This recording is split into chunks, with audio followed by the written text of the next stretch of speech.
In a land where deserts breathe secrets and mountains cradle the stars, there lies a nation whose soul is carved in stone and scripture: Iran.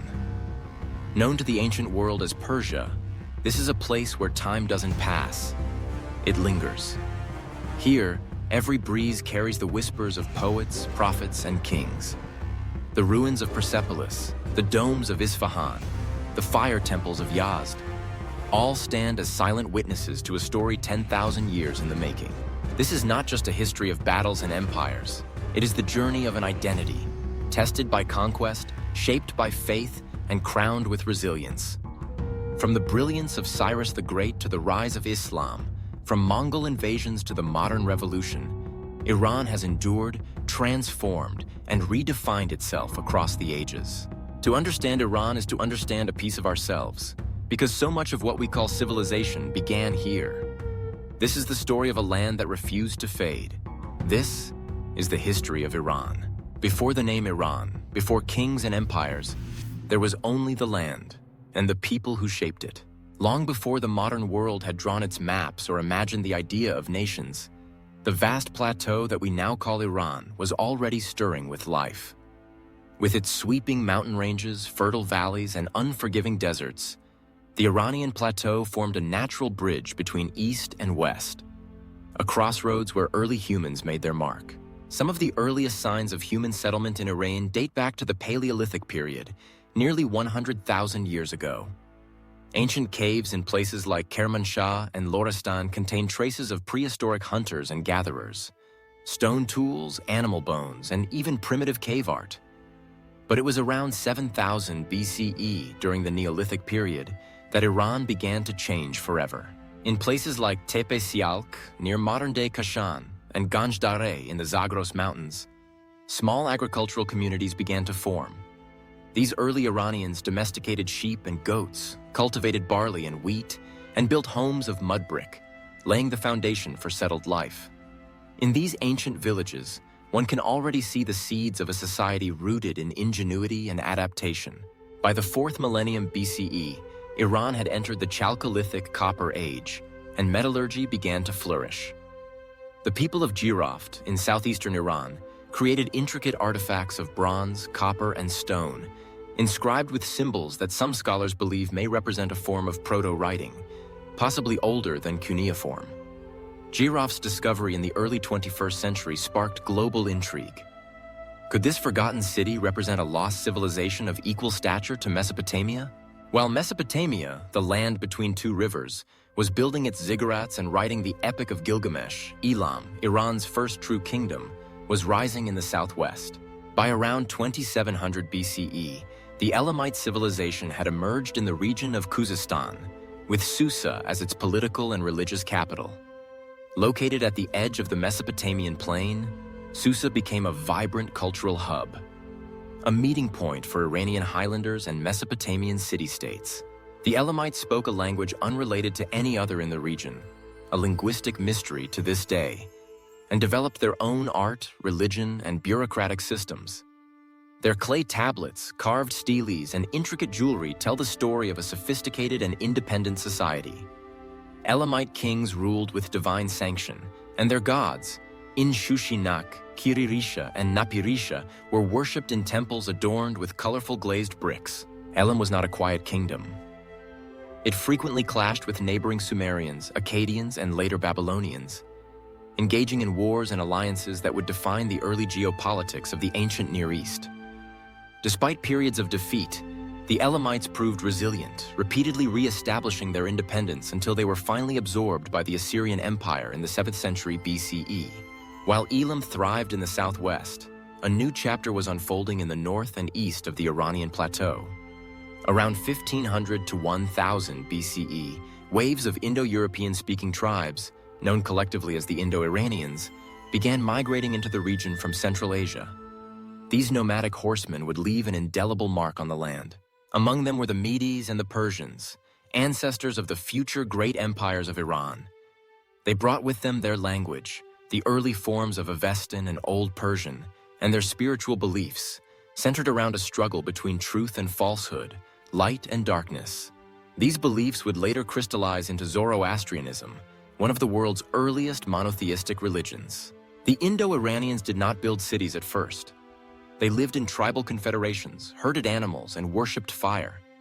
But over time, they began to settle, interact with older civilizations, and adopt elements of Elamite and Mesopotamian culture.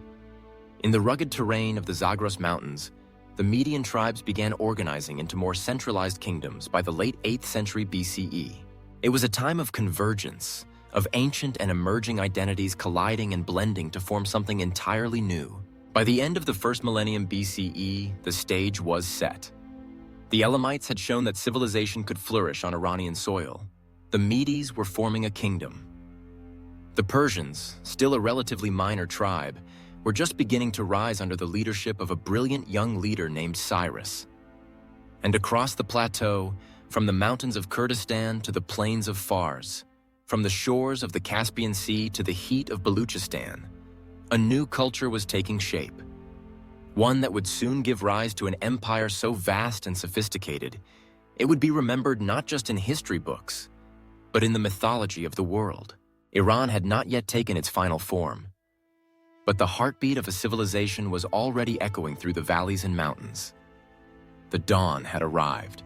From the stones of Pasargadae to the pillars of Persepolis, a new empire emerged, not by erasing what came before, but by uniting the known world. The story of the Achaemenid Empire, the first great Persian empire, begins in a land called Anshan, a small but growing kingdom in the southwest of the Iranian plateau. Here, around the 6th century BCE, a dynasty of Persian kings was rising under the name Achaemenids, their mythical ancestor. But it was Cyrus II, known to history as Cyrus the Great, who would turn that minor kingdom into the largest empire the world had ever seen.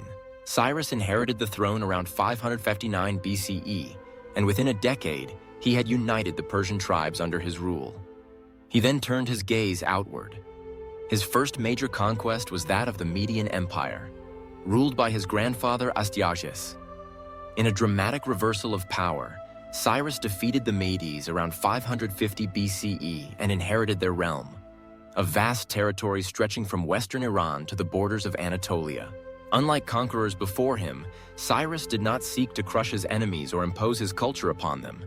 Instead, he presented himself as a liberator, a restorer of rightful rule and protector of local traditions. This approach would define the Persian imperial philosophy.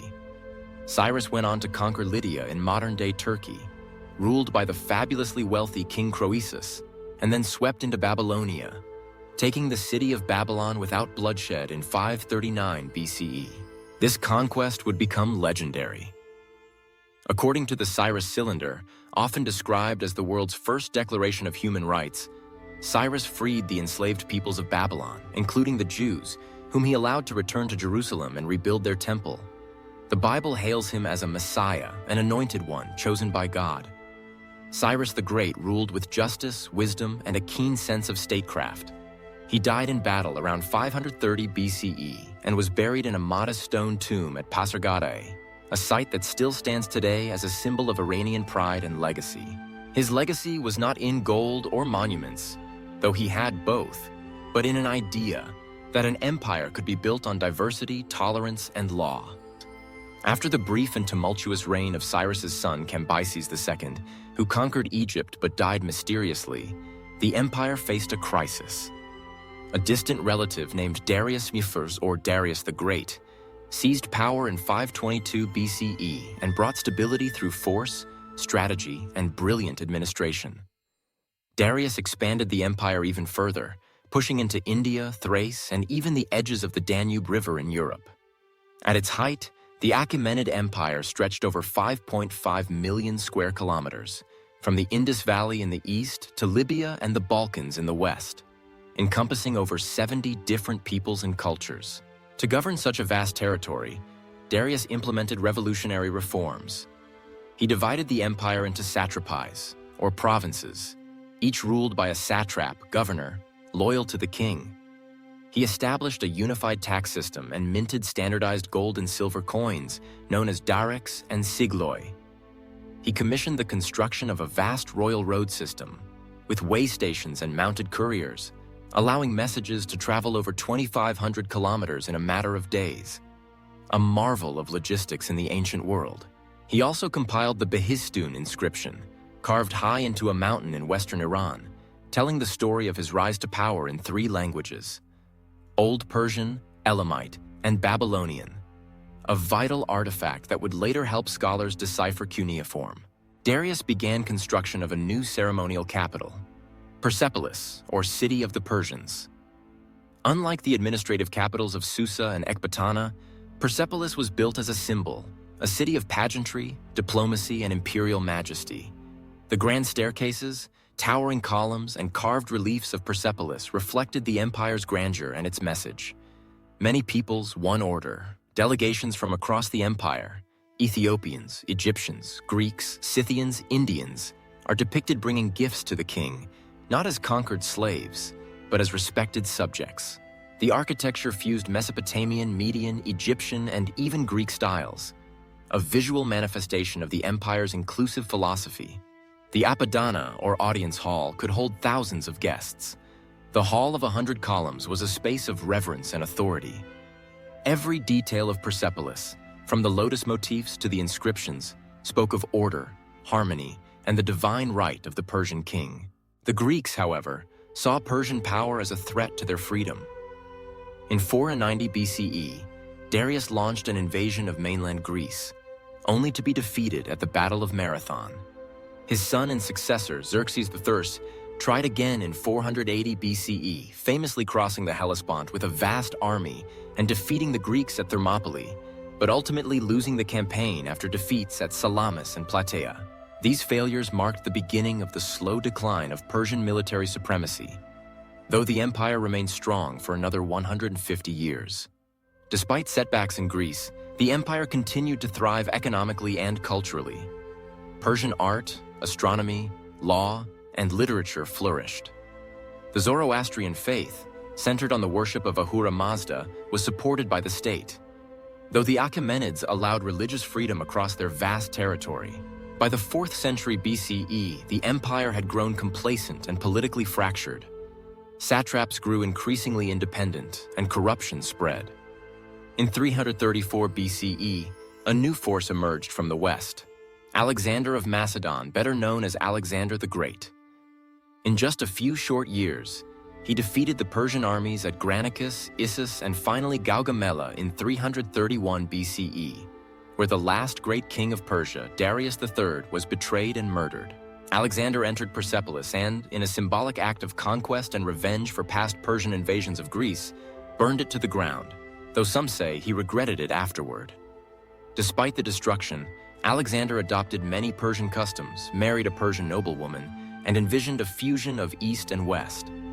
But with Alexander's death in 323 BCE, his empire fractured, and Iran entered a new phase, ruled by foreign dynasties, but never forgetting the glory of Achaemenid Persia. From the ashes of empire rose new powers, blending cultures and forging identities in a land forever at the crossroads. With the death of Alexander the Great in 323 BCE, the vast territories he had conquered, including the lands of ancient Persia, were divided among his generals, known as the Diadochi. Iran, once the heart of the mighty Achaemenid Empire, became a battleground for these successors. The greatest portion of Iran fell under the control of Seleucus Unicator, one of Alexander's trusted generals. He founded the Seleucid Empire, which sought to blend Greek and Persian cultures, a process historians call Hellenization. The Seleucids established new cities modeled on Greek polis, such as Seleucia on the Tigris, and introduced Greek art, language, and architecture across Iran. For a time, Greek became the language of administration and elite culture, while the old Persian aristocracy adapted to the new rulers. Yet this was not a seamless transformation. The Seleucid rulers often struggled to control the vast and diverse territories. Resistance was widespread, and many local population, especially the Iranian tribes of the Zagros Mountains, resented foreign rule. Amid this turmoil, a new power was quietly growing to the northeast. The Parni, a nomadic tribe from Central Asia, seized the opportunity to expand their influence. Under their leader Arsaces around 247 BCE, they rebelled against the Seleucids and established the Parthian Empire. The The Parthians were master horsemen and archers, famed for their Parthian shot, a tactic where mounted warriors would feign retreat, then turn their bodies to shoot arrows backward while fleeing. Their military prowess allowed them to hold off the Seleucids and later the Romans. Unlike the highly centralized Achaemenids or the Hellenistic Seleucids, the Parthian Empire was a loose confederation of semi-autonomous kingdoms, ruled by powerful noble families. This decentralized structure allowed for flexibility but often led to internal rivalries. The Parthians made their capital at Ctesiphon, near modern Baghdad, a city that would remain a political and cultural hub for centuries. Their empire stretched from the Euphrates River in the west to the Indus Valley in the east, controlling much of Iran, Mesopotamia, and parts of Central Asia. Despite their nomadic origins, the Parthians embraced many aspects of Iranian culture and administration. They revived Zoroastrianism as a state religion, honoring the ancient fire temples and priesthood. The Parthian kings styled themselves as heirs to the Achaemenids, adopting royal titles and symbols. At the same time, Parthian art and coinage reflected Hellenistic influences, blending Greek motifs with Iranian iconography. The famous Parthian coins often depict kings wearing the traditional Persian tiara, but surrounded by Greek-style inscriptions. Culturally, the Parthian period was a time of fusion, a blending of East and West, nomadic and settled traditions, Greek and Iranian languages and customs. This synthesis enriched the region and set the stage for future Persian dynasties. The Parthian Empire is perhaps best remembered for its long and bitter rivalry with the Roman Republic and later the Roman Empire. Their border along the Euphrates River became a contested frontier, with frequent wars, skirmishes, and shifting alliances. The Parthians' military tactics frustrated the Romans, who suffered humiliating defeats. Most famously at the Battle of Carrhae in 53 BCE, where the Parthian cavalry decimated a Roman army led by Crassus. Despite this, the two empires also engaged in trade and diplomacy. The Silk Road, running through Parthian lands, connected the Roman West to the Chinese East, facilitating the exchange of silk, spices, metals, and ideas. However, the decentralized nature of the Parthian state made it vulnerable to internal strife. Powerful noble families often competed for influence, sometimes weakening the central authority. By the early 3rd century CE, a new Persian dynasty was rising in the south, the Sassanids, who would challenge Parthian rule and revive the glory of ancient Persia. From the twilight of one empire arose a new dawn, a renaissance of Persian power, culture, and faith. By the early 3rd century CE, the Parthian Empire, with its decentralized and often fractious system, was beginning to falter. Across the southern Iranian province of Fars, a new force was emerging, one that would revive the splendor of Persia's ancient past and challenge the mighty Roman Empire on equal footing. This was the dawn of the Sasanian Empire, founded by Ardashir I, a local ruler who traced his lineage back to the Achaemenids and the mythic Persian kings of old. His rise marked not just a change of dynasty, but the rebirth of a distinctly Persian civilization, one that would shape the culture and history of Iran for the next 4 centuries. Ardashir's rise began in the early 220s CE. He was originally a local prince under Parthian rule, but soon began expanding his territory through a series of military campaigns. By 224 CE, he defeated the last Parthian king, Artabanus IV, at the Battle of Hormozgan, declaring himself Shahanshah, King of Kings, the ancient imperial title of Persian rulers. The Sasanian Empire was more centralized and autocratic than its predecessor. Ardashir and his successors built a strong bureaucratic state with a powerful standing army. They sought to restore Persia's dominance and cultural identity after centuries of foreign rule and fragmentation. One of the defining features of the Sasanian era was the revival and official promotion of Zoroastrianism, the ancient monotheistic faith that had flourished under the Achaemenids and endured through the Parthian period. Fire temples were restored and built across the empire, becoming centers of worship and learning. Zoroastrian priests, known as mobeds, held significant influence, working closely with the monarchy to promote religious unity and social order. The Sasanian kings portrayed themselves as protectors of the sacred fire and champions of Ahura Mazda, the wise lord. The religious revival was also a statement of identity, distinguishing the empire from its Christian and pagan neighbors especially the Roman and later Byzantine empires to the west. The Sasanians were great builders. Their architectural achievements blended Persian, Mesopotamian, and Hellenistic elements into a distinctive style marked by grand arches, domes, and intricate reliefs. The imperial capital at Ctesiphon, located near modern-day Baghdad, was home to the magnificent Tak Kasra, the largest single-span brick arch of the ancient world. This imposing palace complex symbolized Sasanian power and sophistication. Other cities, such as Bishapur and Gundashapur, became centers of culture and learning. Gundashapur, in particular, housed a renowned academy and hospital, where Greek, Persian, Indian, and later Christian scholars studied medicine, philosophy, and science, making it a beacon of knowledge in the ancient world. From its inception, the Sasanian Empire was engaged in almost constant warfare with the Roman and Byzantine empires. These two superpowers clashed repeatedly over control of Mesopotamia and the Caucasus. Under Shapur Wasin, 240 to 270 CE, the Sasanians achieved significant military victories. Shapur famously defeated the Roman Emperor Valerian in 260 CE, capturing him, the only Roman emperor ever taken prisoner in battle. This victory was immortalized in rock reliefs carved into cliffs at Naksh-i-Rustam, near Persepolis. The Sasanians developed a formidable cavalry, including the elite cataphracts, heavily armored horsemen who could break enemy lines with their weight and speed. Despite frequent wars, periods of peace allowed the empire to flourish culturally and economically. The Silk Road trade routes passed through Sasanian lands, bringing wealth and ideas from China, India, and the Mediterranean. Sasanian society was hierarchical and stratified. At the top stood the king, whose authority was considered divine, ruling through a centralized bureaucracy staffed by nobles, priests, and military commanders.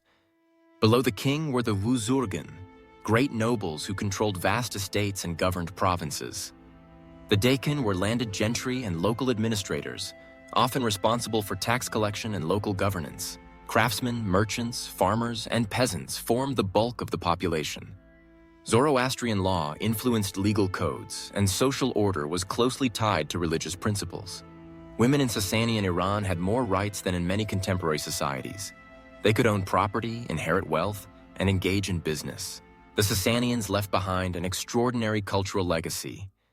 Their art combined realism with symbolism, often depicting royal triumphs, divine figures, and scenes from court life. Rock reliefs, such as those at Takbostan and Nakhche-Rustam, remain among the finest surviving examples of Persian art. Their metalwork, textiles, and ceramics were prized throughout the ancient world. Literature also flourished. Though much of the written Persian language would come later, the Sasanian era preserved many oral traditions, myths, and legends that would influence later Persian poets. Perhaps most importantly, the Sasanians reinforced the idea of Persia as a great empire, a civilizational beacon standing between the East and West, guarding the ancient flame of Iranian culture and identity. By the 6th and 7th centuries CE, the Sasanian Empire was showing signs of strain. Prolonged warfare with Byzantium drained resources, while internal disputes and religious tensions weakened the state. The arrival of a new religious and political force from the Arabian Peninsula, Islam, would bring dramatic change.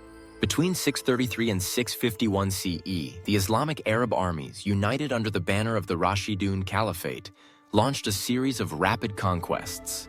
Despite fierce resistance, the Sasanians suffered decisive defeats at battles such as Al-Qadisiyah and Nahavand. In 651 CE, the last Sasanian emperor, Yazdegerd III, was killed, and the empire formally fell. Yet the legacy of the Sasanian Renaissance would live on, not only in the memories of Persians, but also in the cultural and political fabric of the Islamic world. As the ancient empires faded, a new faith and a new civilization began to shape the destiny of Iran and the world beyond. The 7th century CE was a time of profound transformation for Iran and the entire Middle East. The powerful Sasanian Empire, which had stood for over 4 centuries as a beacon of Persian culture, faith, and power, was about to face an unstoppable force: the rise of Islam. Islam emerged in the Arabian Peninsula in the early 7th century, founded by the Prophet Muhammad. Within decades of his death in 632 CE, the religion spread rapidly beyond Arabia under the leadership of the first four Rashidun caliphs. The Sasanian Empire, weakened by decades of war with the Byzantine Empire and internal divisions, was ill-prepared for the coming storm. Arab-Muslim armies, motivated by faith, unity, and the promise of a new order, launched a series of swift and decisive campaigns into Persian territories. The decisive battles of Qadisiyah, circa 636 CE, and Nehavand, 642 CE, marked the end of Sasanian dominance. At Qadisiyah, the Arab forces overcame a numerically superior Persian army through superior strategy and morale. The subsequent fall of Ctesiphon, the Sasanian capital, signaled the collapse of the empire's heart. By 651 CE, with the death of the last emperor, Yazdegerd III, the Sasanian Empire had fallen. Persia, for the first time in centuries, was under the rule of a new power, the Caliphate. The Arab conquest did not erase Persian culture or identity overnight. Instead, it set the stage for a complex and layered transformation. The early Islamic rulers introduced Arabic as the language of administration and religion, and Islam gradually became the dominant faith. Yet Persian language, art, and customs endured and eventually re-emerged in new forms. Many Persians converted to Islam, initially for social and economic reasons, but over time, Islam became deeply rooted in Iranian society. Notably, the majority of Persians adopted Shia Islam, a branch emphasizing the leadership of the Prophet's family, which would come to define Iran's religious identity. Under the Rashidun Caliphate, 632 to 661 CE, the newly conquered Persian lands were integrated into the rapidly expanding Islamic Empire. The caliphs sought to establish unity through faith and law. Following the Rashidun, the Umayyad Caliphate, 661-750 CE, ruled from Damascus, extending the empire's reach across North Africa, Spain, and into Central Asia. Persian territories were governed as provinces called wilayas, overseen by Arab governors. However, the Umayyads favored Arabs, granting them privileges and often marginalizing the native Persians and other non-Arab peoples. This policy created resentment, especially among the Persian converts who were often treated as second-class Muslims, known as Mawali. In 750 CE, discontent boiled over. The Abbasid Revolution, led by a coalition of Persians, Shi'as, and other oppressed groups, overthrew the Umayyads and established the Abbasid Caliphate with its capital in Baghdad, a city founded near the ruins of ancient Mesopotamia, close to the former Sasanian lands. Under the Abbasids, Persian influence in the Islamic world surged. Persian bureaucrats, scholars, poets, and philosophers filled the courts and administration. The Abbasids embraced Persian culture, literature, and administrative techniques, effectively blending Persian and Arab traditions into a new Islamic civilization. One of the greatest cultural achievements of this period was the flowering of Persian literature and scholarship. The Bukhara-born Persian scholar Al-Khwarizmi laid foundations for algebra. The philosopher Al-Farabi and the polymath Avicenna, Ibn Sina, advanced philosophy and medicine. Persian became a major literary language alongside Arabic. Despite the Abbasids' cultural openness, the vast empire was too large to govern centrally. Over time, local dynasties with Persian roots or influences rose to power as semi-independent rulers. The Samanids, 819 to 999 CE, based in northeastern Iran and Central Asia, promoted Persian language and culture, reviving pre-Islamic traditions while adhering to Sunni Islam. The Buyids, 934-1062 CE, of Dalamite origin, took control of Baghdad and much of Iran, supporting Shia Islam and Persian arts. The Ghaznavids, and later the Seljuks, expanded Persian cultural influence further into South Asia. These dynasties kept Persian identity alive under the Islamic umbrella, and the fusion of Persian and Islamic culture would shape the region's future. The Islamic conquest brought political and religious change, but Persian contributions to science, philosophy, art, and literature enriched the Islamic Golden Age. Iran became a center of learning, where scholars translated Greek, Indian, and Persian texts into Arabic and Persian, preserving and expanding human knowledge. Architecture flourished, blending Persian motifs with Islamic art, seen in stunning mosques, madrasas, and palaces. Poetry blossomed. The Shahnameh by Ferdowsi, written around 1000 CE, immortalized Persian history and myth in epic verse, preserving a pre-Islamic identity alongside Islamic faith. From the heart of a vast Islamic empire, Persian dynasties rose, reclaiming their heritage and shaping a new chapter of history. Following the transformative years of the Islamic conquest and the early caliphates, Persia's unique identity did not fade. It evolved. While the Abbasid Caliphate reigned over much of the Islamic world, it was within this sprawling empire that several powerful Persian dynasties emerged, reclaiming local control and reviving Persian language, culture, and governance. One of the earliest and most influential of these dynasties was the Achaemenid Empire, 819 to 999 CE, which controlled large parts of northeastern Iran, Central Asia, and Afghanistan. The Samanids were remarkable for their strong promotion of Persian culture and the Persian language during a period when Arabic dominated the Islamic world. Under Samanid patronage, Persian literature flourished. The court became a haven for poets, scholars, and artists who celebrated both the Islamic faith and pre-Islamic Persian heritage. This era witnessed the rise of Persian as a literary language, with works that would inspire generations to come. The Samanids also helped revive Zoroastrian traditions alongside Islam, preserving elements of ancient Iranian spirituality within a predominantly Muslim society. By the 10th century, the Buyid dynasty rose to prominence in western Iran and Iraq. Originating from the Daylamite people of northern Iran, the Buyids capitalized on the weakening Abbasid central authority to seize control of Baghdad itself, effectively becoming the power behind the caliphate's throne. Unlike their predecessors, the Buyids were Shia Muslims, and their rule marked a resurgence of Shia Islam in Persia.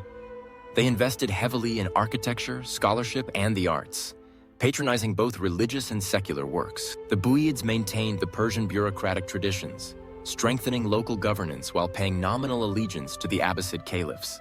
In the centuries that followed, Persian influence extended beyond Iran's borders through dynasties such as the Ghaznavids, 977 to 1186 CE, and the Seljuks, 11th to 12th centuries. The Ghaznavids, originally Turkic rulers who embraced Persian culture, established a powerful state based in modern-day Afghanistan and eastern Iran. They became patrons of Persian literature and Islamic scholarship, famously supporting poets like Ferdowsi, whose epic Shahnameh retold the grand history of Persia's past. The Seljuks, also Turkic in origin but deeply influenced by Persian culture, expanded their empire across Iran, Anatolia, and the Levant. They revitalized Persian administrative systems and culture, turning cities like Isfahan into flourishing centers of art, science, and philosophy.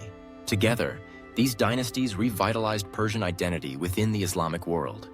They fostered a unique cultural synthesis, merging the ancient glory of Persia with the new Islamic civilization. The Persian language became the medium for administration, poetry, and philosophy across much of the Muslim world, from Central Asia to the Indian subcontinent. Persian art, architecture, and literature influenced countless cultures, making Iran a cultural powerhouse for centuries. The rise of these dynasties also set the stage for future great Persian empires, such as the Safavids, who would later shape the religious and political landscape of Iran permanently. From the steppes of Central Asia came thunder on horseback, and with it, one of the most devastating chapters in Iranian history. In the early 13th century, a new and terrifying force descended upon the Islamic world: the Mongols. United under the legendary Genghis Khan, the Mongol Empire swept across Eurasia with unprecedented speed and brutality, toppling kingdoms, burning cities, and reshaping the ancient world. The Mongol invasion of Persia began around 1219 CE, during the reign of Genghis Khan. Initially targeting the Khwarezmian Empire, which ruled much of Iran and Central Asia, the Mongols unleashed a campaign of destruction in retaliation for the execution of their trade envoys. The Khwarezmian cities of Nishapur, Herat, Rey, and Merv were ravaged. Entire populations were slaughtered, and once thriving cultural centers were reduced to ashes. Historians estimate that millions perished in these invasions. The scale of devastation shocked the Muslim world. Libraries burned, irrigation systems collapsed, and urban life came to a standstill.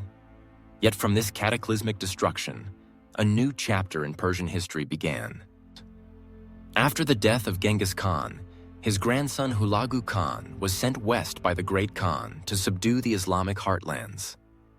In 1258 CE, Hulagu captured Baghdad, the seat of the Abbasid Caliphate, marking the symbolic end of classical Islamic power in the region.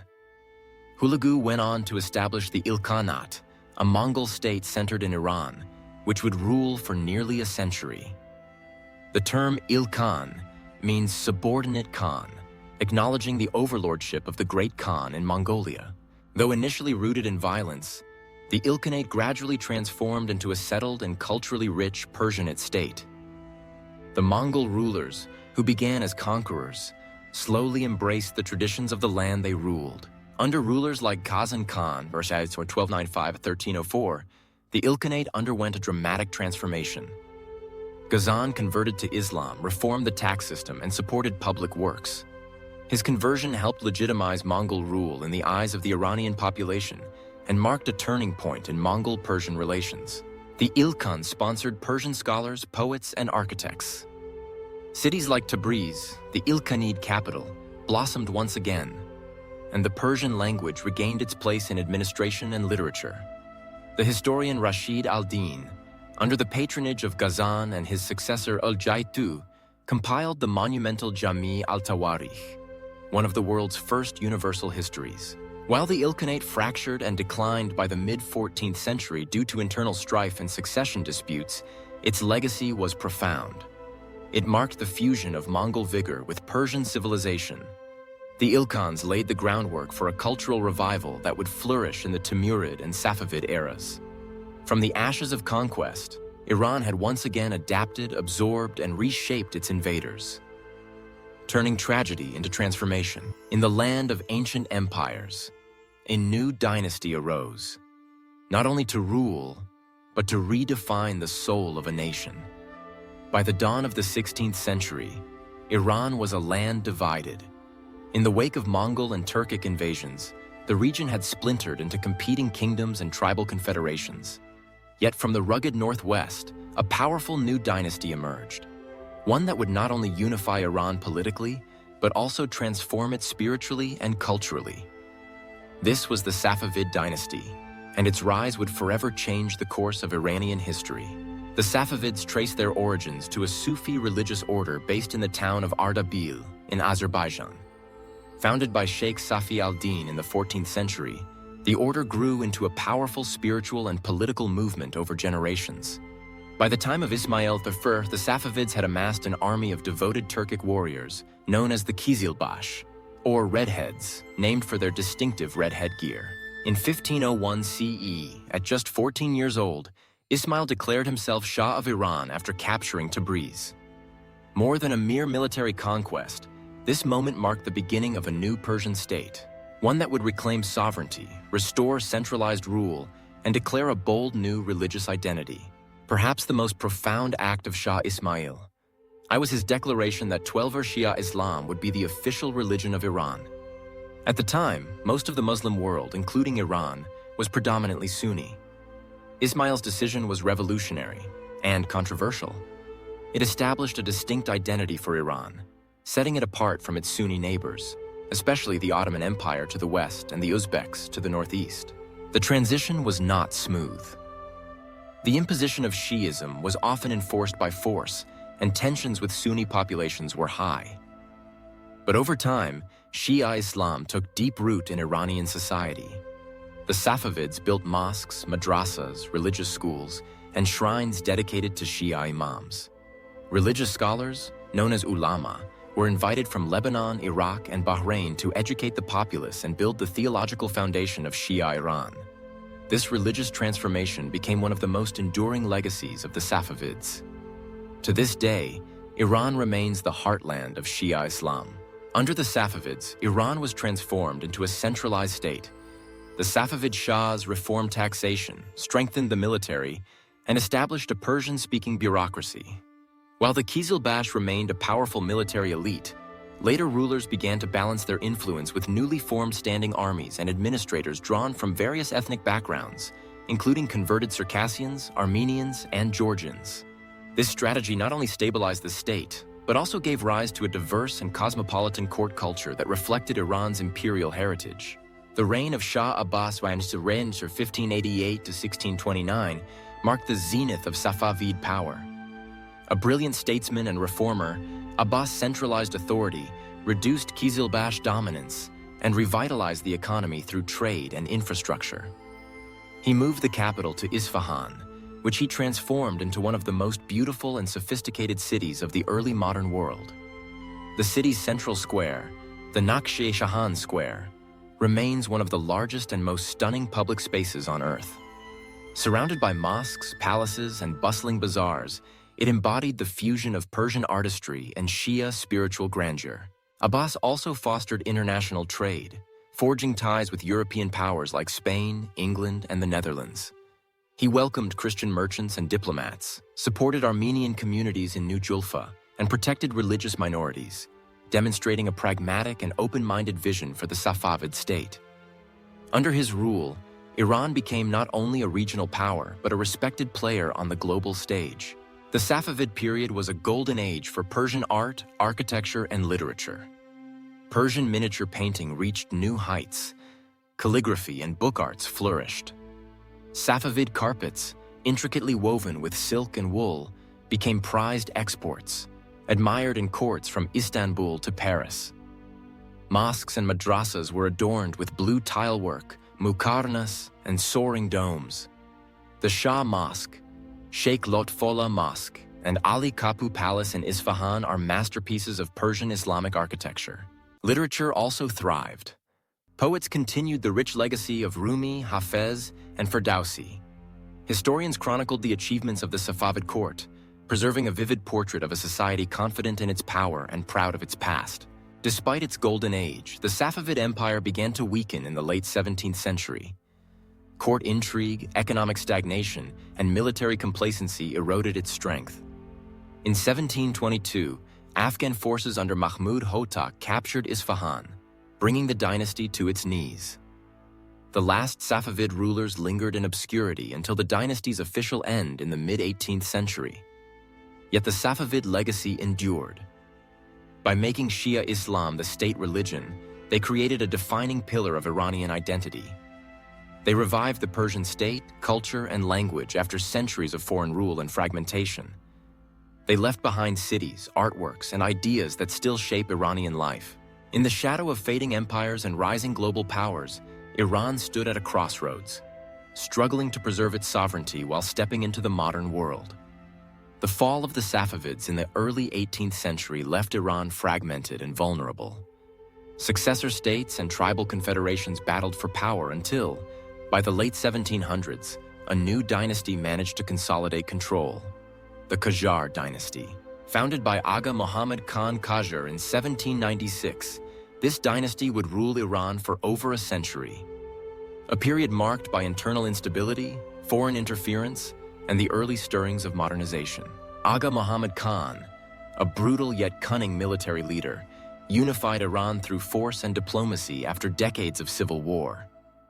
His successors, notably Fath Ali Shah and Nasr al-Din Shah, ruled over a kingdom that was trying to navigate a rapidly changing world. The Qajar period was characterized by a return to traditional court life, with elaborate rituals and pageantry, but the real story of this era lay in the growing pressures from beyond Iran's borders. In the 19th century, Iran found itself caught in a geopolitical struggle between two imperial powers, Britain and Russia. Both sought influence over Iran due to its strategic position between India, Central Asia, and the Middle East.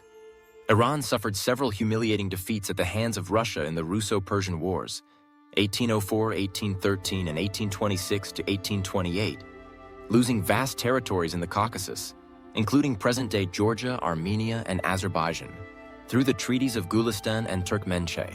Meanwhile, Britain extended its influence from the Persian Gulf to the heart of the Qajar court, especially in relation to safeguarding its prized Indian colony. To protect their interests, both empires pressured Iran into signing treaties, granting concessions, and accepting foreign loans, deals that increasingly compromised the country's sovereignty. Faced with the challenges of European encroachment and internal stagnation, several Qajar rulers attempted reforms. Inspired by the modernization efforts of the Ottoman Empire and Egypt, Iran sought to create a modern army, improve education, and build infrastructure. Amir Kabir, the prime minister under Nasser al-Din Shah, led one of the most notable reform efforts in the mid-19th century. He established Dar-ul-Funun, Iran's first modern university, promoted industrialization, and attempted to limit foreign influence. Yet many of these reforms were met with resistance from conservative elites, and Amir Kabir himself was eventually dismissed and assassinated. By the late 19th century, discontent with foreign domination and Qajar mismanagement had grown widespread. In 1890, the Shah granted a British company exclusive rights to produce, sell, and export Iranian tobacco. This decision sparked a nationwide outcry. The tobacco protest of 1891-1892, led by the ulama and supported by merchants and the general public, forced the Shah to cancel the concession, marking one of the first successful mass movements in modern Iranian history. This protest revealed a new political consciousness among Iranians, one that would soon seek not only to resist foreign domination, but to reshape their own governance. The culmination of growing frustration came with the Persian constitutional revolution of 1905-1911. Iranians from all walks of life, intellectuals, clerics, merchants, and reformers, demanded limits on royal power and the establishment of a representative government. In 1906, the Shah agreed to the creation of a majlis, parliament, and the drafting of a constitution.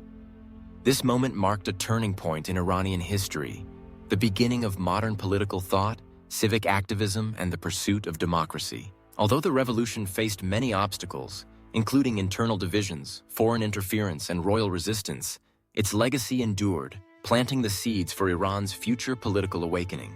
In the quest for progress and power, Iran soared into modernity.